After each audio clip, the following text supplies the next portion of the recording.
Number 1, an agenda must be posted 5 days prior to a meeting. True or false? False. It's 4 days. Good business practice is 5 days because that way a board can see it, say, hey, let's throw this on the agenda, let's remove that, so it gives us a chance to a day. But 4 is the legal requirement. By the way, what's the governing body over associations? Is it the Department of Real Estate? Department of Corporations? Nobody. It's the Wild West. It is. There's no regulatory body as we speak. So it's all the law. A member owner can be time limited when speaking. True. A reasonable amount of time. Reasonable amount of time. Is 3 minutes reasonable? Yes. Yes. I was on city council, city of Placentia. Nobody has more than 3 minutes to talk about. They just repeat themselves after that much. 3, an association must have money in its reserve account. False. Is that a good idea? Yes. Yeah. But the answer is legally, there's no mandated amount to be in your reserve account. It's a board decision. A director may receive compensation for their services. True. But what happens if you do that? You lose your insurance, your directors and officers insurance, and you open yourself to all kinds of liability. So almost nobody does it. I think there's some big associations where you're really kind of president, then they'll get paid, but very rare. The management company must be present at all meetings. False. No reason. They should be there. It's in their contract that they're going to help you with the meetings, but there's no legal requirement. You're not legally required to hire a management company. You can self-manage if you have that great desire. The board can talk about other issues other than what's on the agenda. False. So you have an agenda. So because what are your owners entitled to? Are they entitled to vote? Not on the agenda. They're entitled to vote for the board. They're entitled to listen to your deliberations. They're entitled to speak to items on the agenda or what's on their mind in the 3 minutes. That's what they're entitled to. So, but you got to keep to the agenda. An association can limit the number of rentals in the community. True. But the law came down a couple years ago, right, Terry, and said 20% is the most you can limit to. You can't limit to 5% or 0. You have to let 20% be rentals. Let's go on. An association can prohibit pets in the community. False. The law said no, you've got to be a reasonable number of pets, reasonable amount of weight, all that kind of good stuff. By the way, there's currently a law being debated for residential that you have to allow your tenants to have pets, and you can't charge them pet rent. That's right now a law they're considering. If nobody volunteers to be on the board, an election by acclamation can be called. True. It's a great new law. So nobody wants to run for your board. You don't have to do a whole election and pay for all that stuff. Just do it by acclamation. There's processes you have to go through. You've got to make sure you tell them that we're going to consider a vote by acclamation. An association must have the financials audited annually. False. Only if we collect $75,000 or more in dues annually do we have to be audited. Okay, so that's not true. Board members may email each other about community issues in between meetings. True. And Terry's going to talk about this. There was the lawsuit brought against the board because they were emailing each other, just talking about what's going on. They weren't making decisions. They were emailing, and it went to court, and the court upheld that. That's reasonable. All board meetings must be conducted. All board meetings can be conducted via Zoom or remotely. True. Great new law after COVID. Everybody was meeting illegally on Zoom, and the law finally took them 2 years to figure it out. They said, sure, you can do it by Zoom. A board director has a fiduciary responsibility to the owners. False. You have a fiduciary responsibility to the corporation, to your board, not to the owners. The purpose of a board meeting is to allow owners to air their grievances. False. If you don't get anything from this seminar today, you're to do a meeting for the board to make board decisions. They have the right to listen to your deliberations. If they don't like your decisions, they have the right to run for the board. They can even recall you if they really hate your guts. But you're there for the community. Okay, that's your quiz. Who got 100% right? Our person in pink in the back, did you get 100%? No, I didn't. Ah, see? See what happened? Okay, so I'm starting. My name is Scott Brady. I'm the owner of Progressive Association Management. We're also Progressive Property Management. and we're also Partners Real Estate Group, and we're also 3 escrow companies. We manage about 1,000 residential properties. I do not. My son manages that. And you should be familiar with our business model. We hire independent contractors, real estate agents, to be both property managers and community managers. We train and mentor them. That's what Naomi does. And that way they can manage fewer communities and provide a higher level of service. That's our goal. Some of you may disagree with that. We'll have that discussion. But that's certainly our goal. I'm going to talk about the 5 mistakes boards make. So I hear a lot of this. I hear this from Veronica and Naomi. And let's go over that right now. So managing, not leading. Neglecting the reserves. You'll hear a lot about that today. The rules of Robert. Following the documents, your governing documents, and one, not many. So managing, not leading. A lot of you get in the management business. You're in the board business. You're there to guide your community to the right place, to a better community, and have your values go up. Because you're an unpaid volunteer. I doubt any of you are getting paid right now. So you don't want to be managing your community for free as well. You want to be directing your community. That's what you do. You set the direction of the community. You decide what the dues are. You decide what projects can be tackled. You look at your reserve study. You decide how much is going to be in there. That's a lot of work just by itself. The number one thing you provide is good business judgment. You guys know that law. So you don't have to make the right decision. You just have to make the best decision. You may pick the wrong vendor, but after a lot of due diligence, you looked at 3 vendors. They seemed to be the best vendor at the right price. They were a terrible vendor. You cannot be sued for that because you showed good business judgment. Now, if you hire your cousin Eddie, who's unlicensed and uninsured, to do your tree trimming, that's bad business judgment. And you open yourself up to personal liability, right? Because you really were derelict in your duties. You review the financials. Our financials guy had to go to a funeral, so I'm going to have Naomi speak to this. But when you get your financials, review them.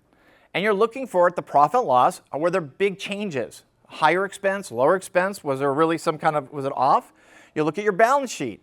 How much money you have in the bank? How's it doing? And it might be deceptive because you have a big project coming and that whole thing might be wiped out. So you got to make sure that balance is correct. And you want to look at your check register.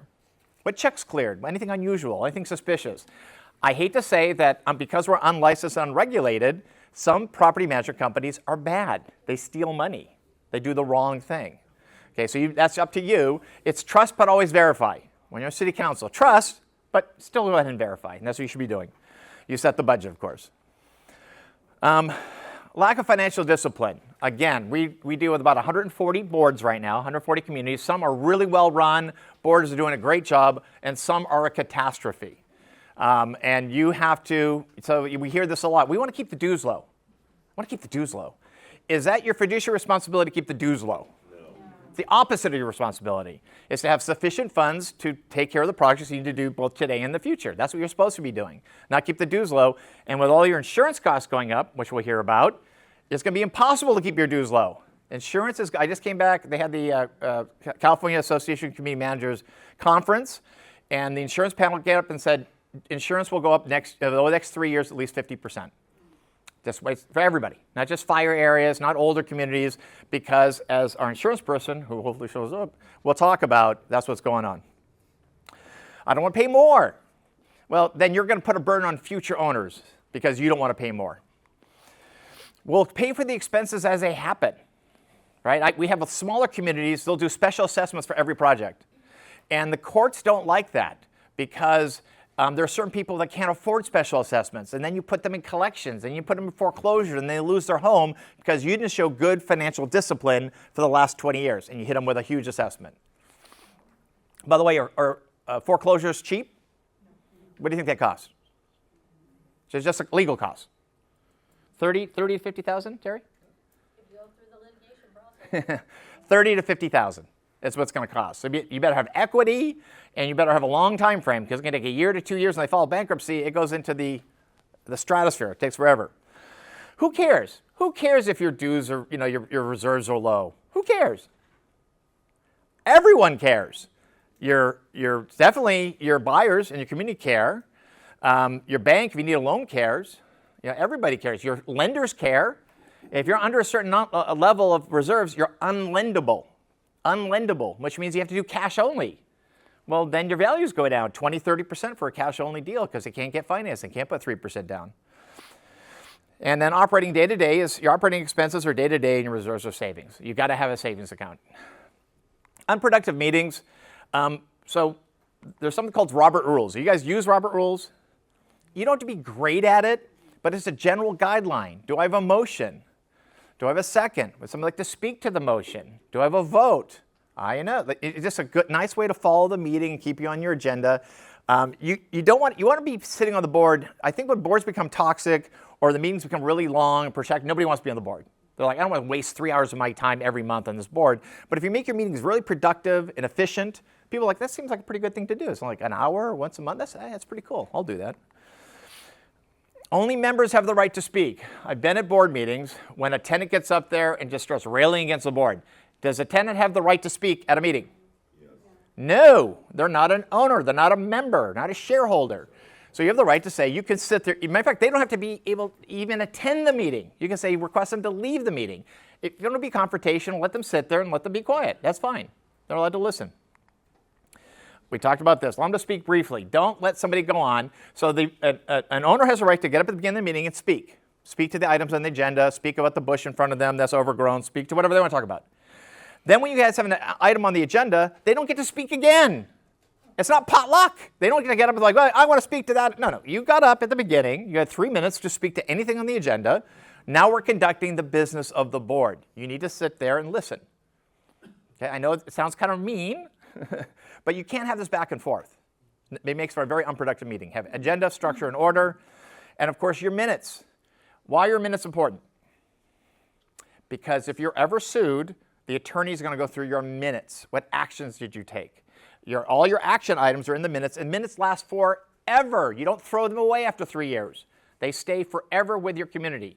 So have accurate minutes. And if you can't do them, make sure your property manager is doing them, and make sure when you review the minutes, it reflects the actions you took. Because even if you're off the board, that's what's going to be used in a lawsuit.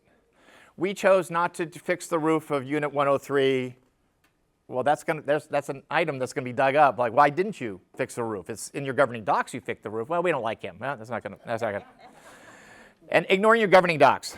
Not adhering, meetings, elections, the annual calendar, who pays what. A lot of attorneys will help you create a matrix. So if there's a roof leak, who pays? If there's water damage between the walls, who pays? If there's water intrusion from the floor, who pays? If somebody lets the balcony rot because of all their watering of the plants, who pays? So that way it's easier for your management company to follow, and B, it's also for all the owners to see what is covered and what's not. But we get asked all the time, hey, I'd like to change our CC&Rs. Yeah, they're really old. They were done like 30 years ago. Is it easy to change your CC&Rs?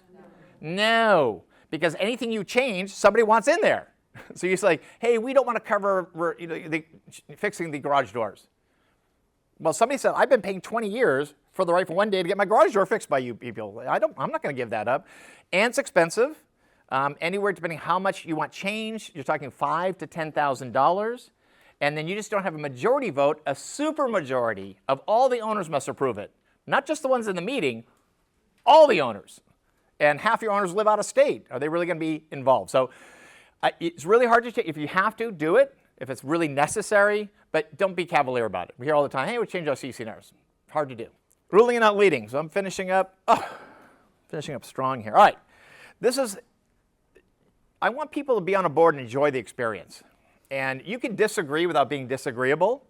And then once you make a decision, if you have a board of 5, what do you have to count to? 3. And if the 3 members choose to do whatever, and the other 2 disagree, once that's passed, what should the other 2 members do? Fall in line. Fall in line. You didn't win that battle, right? But you shouldn't go sniping about the other board members. They're terrible. We need new board members. That's not in the best interest. That's not serving your corporation.